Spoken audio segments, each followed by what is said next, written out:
Cappuccino coffee வீட்டிலே எப்படி make பண்ணலான்னு பார்க்கலாம்.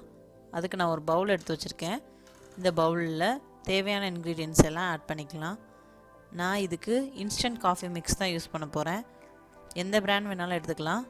நான் 2 ஸ்பூன் இன்ஸ்டன்ட் காஃபி மிக்ஸ் இதோட ஆட் பண்ணுறேன். இதோட 2 ஸ்பூன் பொடிச்ச சுகரையும் ஆட் பண்ணுறேன். சுகரை பொடிச்சு தான் ஆட் பண்ணணும். அதே ஈக்குவல் அமௌண்ட்டான 2 ஸ்பூன் தண்ணி ஆட் பண்ணியிருக்கேன். இதை மூணையும் நல்லா கலந்து விட்டுக்கலாம். இப்போ நல்லா மிக்ஸ் பண்ணிக்கோங்க. நம்மளுக்கு எலக்ட்ரிக்கல் பிளெண்டர் இருந்துச்சுன்னா 3 மினிட்ஸே இனஃபாக இருக்கும் ப்ளஃபியான காஃபி ரெடி ஆகிறதுக்கு. பட் நம்ம கையில் மிக்ஸ் பண்ணுறதுனால மேக்ஸிமம் 10 மினிட்ஸ் ஆகும்.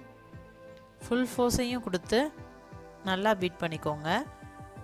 பாருங்கள், நம்ம பீட் பண்ண கலர் சேஞ்ச் ஆகுது, கெட்டியாகவும் ஆகுது.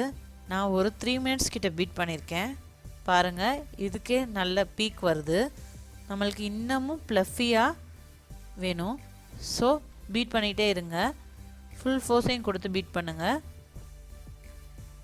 பாருங்கள், பீட் பண்ண நம்மளுக்கு கலர் சேஞ்ச் ஆகுது, கெட்டியாகுது. நான் இதில் 2 ஸ்பூன்ஸ் எடுத்துருக்கிறதுனால 3 மெம்பர்ஸ் வரைக்கும் இதை குடிக்கலாம். இதிலையே உங்களுக்கு அதிகம்னு ஃபீல் பண்ணிங்கன்னா இதை 15 டேஸ் வரைக்கும் ஸ்டோர் பண்ண முடியும்.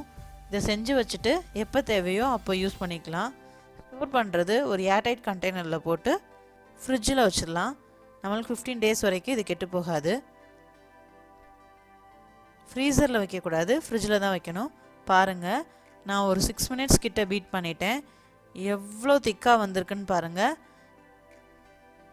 கலர் நல்லா சேஞ்ச் ஆகிருக்கு.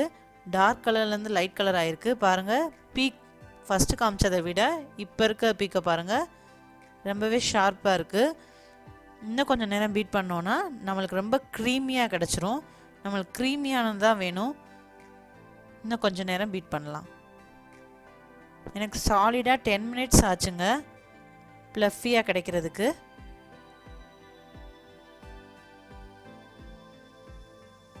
பாருங்கள், நல்லா கெட்டியாயிடுச்சு.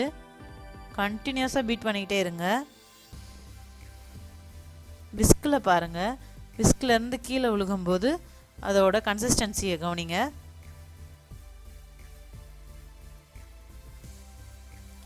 இந்த கன்சிஸ்டன்சிக்கு நம்மளுக்கு வேணும். இப்போ நான் விஸ்கை தூக்கி பார்க்கும்போது விஸ்கில் நல்லாவே ஒட்டுது. அதுதான் இதோட பதம்.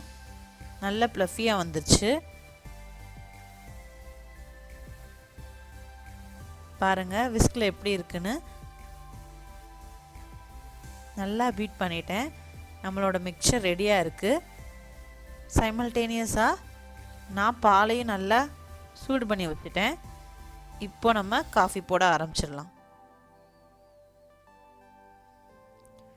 காஃபி போடுறதுக்கு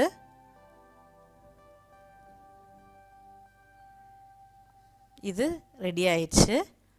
நம்ம இப்போ போட்டுடலாம். ஒரு காஃபி மக் எடுத்திருக்கேன். இதில் 2 to 3 ஸ்பூன் நம்ம மிக்ஸ் பண்ணி வச்சுருக்க காஃபி மிக்ஸை ஆட் பண்ணிக்கலாம்.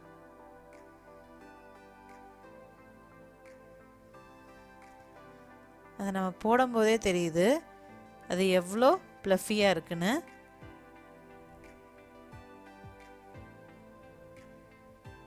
ரொம்பவே க்ரீமியாக இருக்குது. இப்போ நம்ம சூடு பண்ணி வச்சுருக்க பாலையும் இதில் ஊற்றிக்கலாம். பாலை ஊற்றும் போது பாருங்கள், நம்ம போட்ட காஃபி மிக்ஸ் மேலே உப்பி வருது. இதிலே நல்லா தெரியுது அது எவ்வளோ சாஃப்டாக இருக்குன்னு. மேலே நான் விஸ்கில் இருக்க காஃபி மிக்ஸை ஆட் பண்ணிக்கிறேன். நான் மேலே டெக்கரேஷனுக்காக காஃபி பவுடரை சேர்த்துருக்கேன். இப்போ நம்மளோட கேப்பச்சினோ ரெடி.